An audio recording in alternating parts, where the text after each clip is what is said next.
नमस्कार, आप देख रहे हैं डीडी टुडे न्यूज और मैं हूं आपके साथ ज्योतिका। आइए रुक करते हैं खबर की ओर। गंगा मेले का विधि विधान से जिलाधिकारी अभिषेक पांडे द्वारा किया गया भूमि पूजन।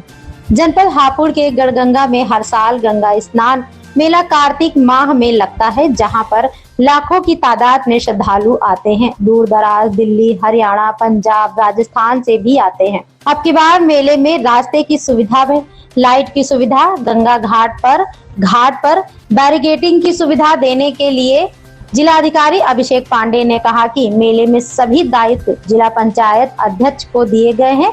हर साल की भांति इस साल भी लाखों की तादाद में श्रद्धालुओं के आने की संभावना है। आज विधि विधान हवन के साथ मेले का आगमन हुआ है।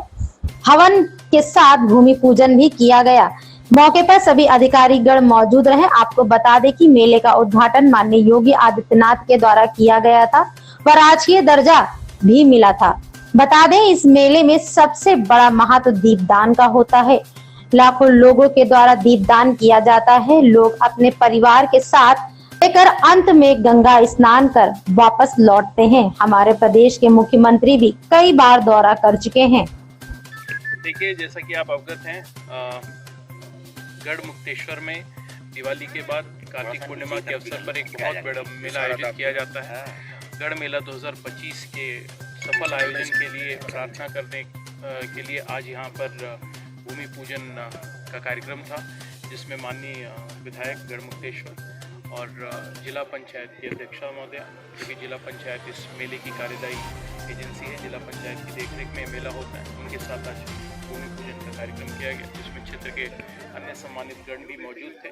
और प्रशासन का पूरा प्रयास रहेगा कि गढ़ मेला 2025 में आने वाले प्रत्येक श्रद्धालु को, प्रत्येक व्यक्ति को किसी भी प्रकार की असुविधा का सामना ना करना पड़े और मेले का आयोजन बिना किसी विघ्न के बहुत ही अच्छे तरीके से संपन्न कराया जाए। गढ़मुक्तेश्वर से मेले के लिए जैसे एंटर करते हैं, अभी काफी बड़ा जो सड़क का टुकड़ा है वो टूटा हुआ है। लगातार मेले में काम चल रहा है, लेकिन वहाँ पर अभी काम चल रहा है। कल से HPDA के द्वारा उस स्ट्रेच के ऊपर काम चालू हो जाएगा। उस रोड की रिपेयर की जिम्मेदारी HPDA द्वारा उठाई गई है और मुझे पूरा विश्वास है हफ्ते भर के अंदर जो भी कार्य किया जाना है वो कंप्लीट भी कर लिया जाएगा। इसी के तरह मीरा की रेती की तरफ से आने वाली जो नगर पालिका की क्षेत्राधीन सड़क है, उधर भी कुछ गड्ढे मिलने की शिकायत पाई गई थी। वहाँ पे भी बहुत जल्द नगर पालिका द्वारा कार्य प्रारंभ कर दिया जाएगा और मेले प्रारंभ होने से बहुत पूर्व ये दोनों सड़कें पूरी तरह दुरुस्त कर दी जाएंगी। गंगा के बढ़े जलस्तर के कारण इस बार मेले का जो प्रारूप है पूरी तरीके से चेंज हो गया है। ये मेला अगर एक दृष्टि से देखा जाए तो 3 जिलों के जो है सीमाओं पे लग रहा है, जिसमें मेरठ भी है, अमरोहा भी आ रहा है और आपका हापुड़ भी आ रहा है। कितना बड़ा परिवर्तन देख रहे हैं और कैसी कोशिश इस मेले को भव्य बनाने की रहेगी? देखिए, गंगा जी का जो बहाव है और जो कटान हुआ इस बार, उसकी वजह से पिछले 2 वर्षों से भी जो मेला है वो पारंपरिक रूप से जहाँ पे स्थापित होता था उसके बाईं ओर शिफ्ट किया है। तो इस बार भी मेला जो है थोड़ा सा मेरठ सेक्टर की ओर बढ़ गया है। इसका लाभ एक ये हुआ है कि हमें रेती में मेला आयोजित कराने का मौका मिला है और मेले का क्षेत्रफल भी पिछली बार की तुलना में लगभग 30 से 35% बढ़ गया है। इससे हमें जो पार्किंग सुविधाएं हैं, इसके अलावा Meerut sector, Hapur sector, Delhi sector, जो यहाँ पे सदर बाजार लगता है, जो प्रशासनिक कैंप्स लगते हैं यहाँ पे, उन सारी चीज़ों की व्यवस्था करने के लिए जगह अतिरिक्त मिल रही है। रोड्स हमें थोड़ी लंबी बनानी पड़ी, लेकिन इस बार रोड्स की चौड़ाई, आप जिस रोड से आए होंगे आपने देखा होगा, पिछली बार जो रोड 60 फुट की थी उसको इस बार 90 फुट का कर दिया गया है। वैकल्पिक मार्गों की व्यवस्था की गई है। पशु खच्चर मेले में जाने के लिए अलग रास्ते की व्यवस्था की गई है। जो श्रद्धालु मेरठ सेक्टर से आएंगे उनके लिए भी वैकल्पिक मार्ग की व्यवस्था की गई है। इसके अलावा एक और बड़ा निर्णय लिया गया है कि इस बार मेले में पार्किंग जो है पूरी तरह निःशुल्क रहेगी।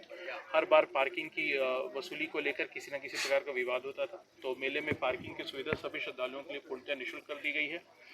लाइटिंग की व्यवस्था हो और सफाई कर्मचारियों की व्यवस्था हो। सफाई कर्मचारियों के लिए मेले के अंदर ही सैनिटेशन कॉलोनी स्थापित की जा रही है और सफाई कर्मचारियों की संख्या पिछली बार की तुलना में बहुत ज़्यादा बढ़ा के लगभग 1200 सफाई कर्मचारी मेले स्थल पर ही तैनात रहेंगे। इसी प्रकार हैंडपम्प्स, टॉयलेट्स और डस्टबिन, इन सब की भी संख्या पिछले मेले की तुलना में लगभग दोगुनी की गई है और प्रयास यही रहेगा कि स्वच्छ, सुथरा, साफ सुथरा और सुंदर मेला आयोजित। सर, कब से कब तक ये मेला लगेगा और कितनी बड़ी संख्या में श्रद्धालुओं के आने की उम्मीद है? देखिए, मुख्यतः मेला 30 तारीख से लेकर 5 तारीख तक आयोजित किया जाएगा और इसमें कार्तिक पूर्णिमा पे जो दीपदान का कार्यक्रम होता है, यानी कि 4 की रात्रि का जो कार्यक्रम होगा, 4 और 5 की मध्याह्न जो रात्रि है, उस दिन श्रद्धालुओं की भारी भीड़ उमड़ने की उम्मीद है और उस भीड़ को दृष्टिगत रखते हुए तमाम तरह की स्थापना सुविधाओं का विकास हो, सड़क का विकास हो, बैरिकेडिंग की आवश्यकता हो, या फिर यहाँ पर जेटीज़ की आवश्यकता हो, कैंप्स के लिए जगह आवंटन करने की आवश्यकता हो, वो सारे काम किए जा रहे हैं। साथ ही पर्याप्त मात्रा में पुलिस बल भी यहाँ पे मौजूद रहेगा, जिससे कि मेला को सफल और सुरक्षित रूप से संपन्न करें। इस खबर में बस इतना ही। बने रहिए डीडी टुडे न्यूज के साथ।